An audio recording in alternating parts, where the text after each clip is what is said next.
Hi everybody, thanks for clicking on this video. Today I'm going to be showing you how to make Zuppa Toscana, also known as Toscana Soup or Italian sausage and potato soup. You can find the soup in a lot of Italian restaurants. It's inside one major chain in the US, starts with an O, ends with a garden. I was told this is very similar. The only difference is this one is a little bit better because it has a lot more flavor in it. Easy to make. Today I'm going to be making it in an Instapot. If you don't have an Instapot, you can use a regular stovetop pot. Just follow the same directions. The only thing is that your cook time is going to be a little bit longer, about 45 minutes cook time on that, whereas the Instapot's about 5 to 10 minutes. The only things you're going to need are some golden potatoes. I use golden potatoes. You can use any kind of potato you prefer. So about a cup and a half of half and half, a bunch of kale, 2 pounds of Italian sausage. You can either go mild or spicy, it's up to you. 1 large onion, about a tablespoon of oregano, some bacon, about 4 strips that we're going to chop up, and some chicken broth. And that's it. It's an easy soup to make, and you are going to love this one. So let's get started. Don't forget to like and subscribe. Share this with anybody you think might want to see this, and let's get going. Today I'm going to be using 5 strips of bacon. You can use 3, 4, or 5. You can use more if you want. It's all up to you. All we're going to do is we're going to cut this down real small. Just chop it.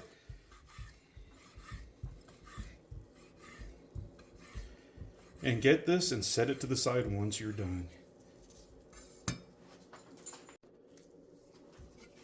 We're just about done cutting down the bacon. Once we get this, you're going to set your Instapot to saute. If you're doing the stovetop, just go ahead and turn that heat on. Get it nice and hot. And we're going to cook this bacon. And once it's done, you're going to remove the bacon, leave the fat, and we'll take the next step from there. Okay, I've selected the saute function on the Instapot. Go ahead and start putting in your bacon.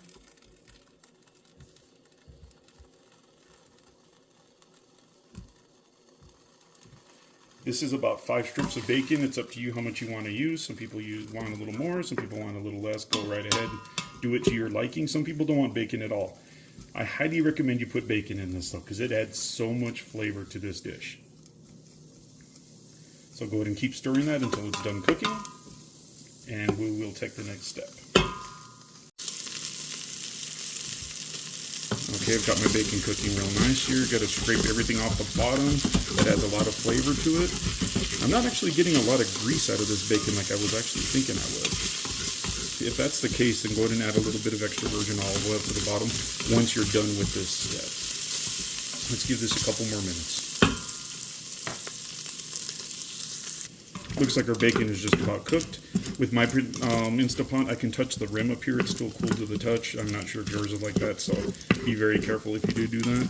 And if you're going stovetop, it's the exact same process. Just cook it under medium heat until everything is nice and cooked. And then we're going to remove this bacon and set it to the side for now. Okay, I have my bacon removed from the Instapot. Now let's add in the Italian sausage. This is 2 pounds. There's 1 pound there. And here's the other pound here. This is mild Italian sausage. Go ahead and break it up a little bit. And let's get it cooking. Now again, while this is cooking, go ahead and start preparing your onions. Start dicing your onions and get your kale and start chopping your kale. Looking nice and steamy now. Just keep stirring it. Don't let it get too dark. Make sure to scrape up everything off the bottom because that is a ton of flavor down there. You want this to be a little bit chunky as well once you're done with it. The better brown you can get on this, the more flavor you're going to get. That's looking pretty good. It just needs a few more minutes, and then we're going to go ahead and take our next step. So it looks like we're just about ready for the next step. So you want it to get a little bit like this. I don't know if the camera's picking that up, but you got a nice little browning on it. So next thing we're going to do is we're going to add the onions. You can go ahead and drain a little bit of this grease if you like. But we're going to cook these onions until they're translucent. And one thing I did forget is you're going to need about 4 cloves of garlic that you're going to want to put in here. Minced garlic is fine out of a jar. It'll be just fine. Let's go ahead and get our onions in there. This is 1 whole onion, diced. Let's mix that in. smells absolutely wonderful.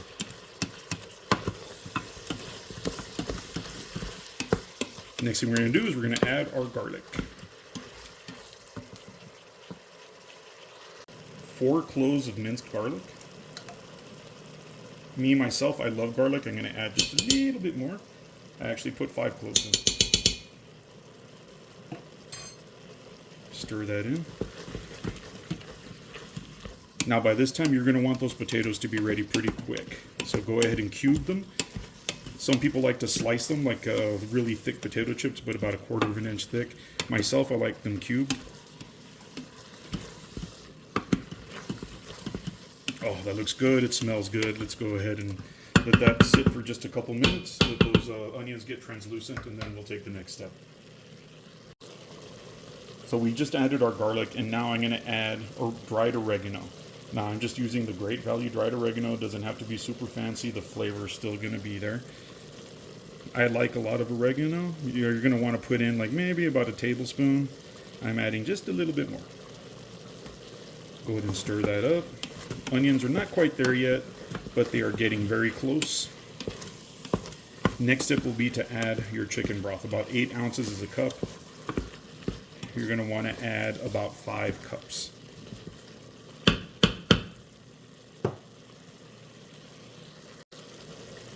We are ready to add our broth. It looks like everything is nice and translucent as far as the onions go. And again, you're going to want to add about 5 cups of chicken broth, or 6. It's up to you. Me, myself, I'm going to use this larger container, and it's got 6 cups in it. Remember, 8 ounces is 1 cup. And I don't know if you can see it, but the max fill line is right at the bottom of the spoon there. So we still have plenty of space. You definitely, on an Instapot, do not want to go over that. Stir it in, and now we're going to start adding our potatoes. Okay, so now we're going to add our potatoes. I'm using the yellow potatoes. I cut them in about 1-inch cubes. You can cut them into slices. Sometimes you can leave the peels on if you cut them into slices. It's all up to you. It's all about your personal opinion, what you like. Myself, this is about, normally you put in about 6 potatoes. I'm putting in about 8.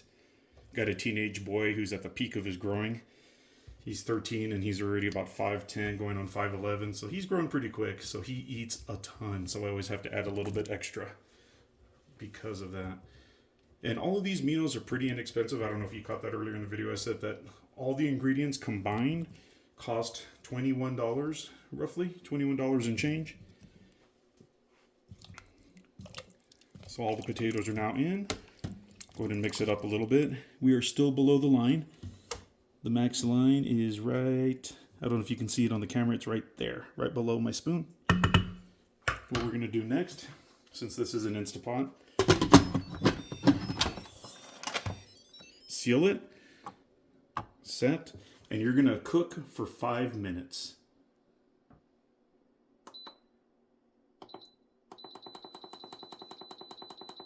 Lowering it down.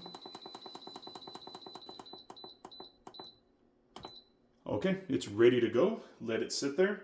It's going to take a little while for it to build up the pressure inside this thing. And it takes about 15 minutes for that to happen. Then it cooks for about 5, and then it starts shutting down. Let it naturally vent for about 10 minutes after it's done. And then go ahead and do the release up here to get the rest of the steam out very carefully. And then we're going to add our heavy whipping cream. Or half and half, or heavy cream, whichever you prefer. Okay, now we're ready for the next step. Instapot has already run through its 5-minute timer, and I've let it naturally release for about 10-15 minutes. Now I'm going to start forcing the release a little bit. We do this very gently, very carefully. As you can see, even though it's doing natural release, it still has a lot of pressure built up in it. Once that little metal popper has gone down, then it's safe to remove the lid, but not until then, because it will explode on you.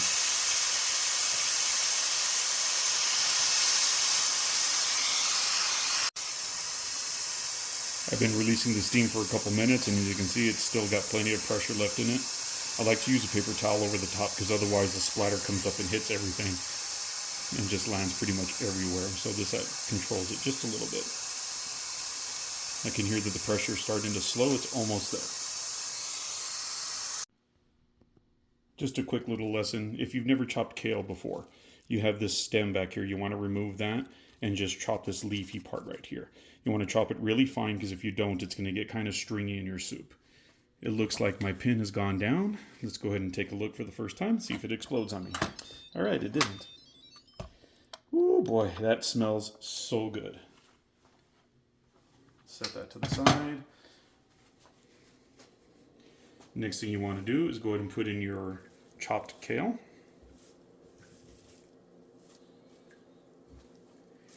Mix that in, and then you're going to put the cover back on for about 5 minutes. Just let it sit there with the heat that's already there, and that'll cook the kale down. Put your lid back on.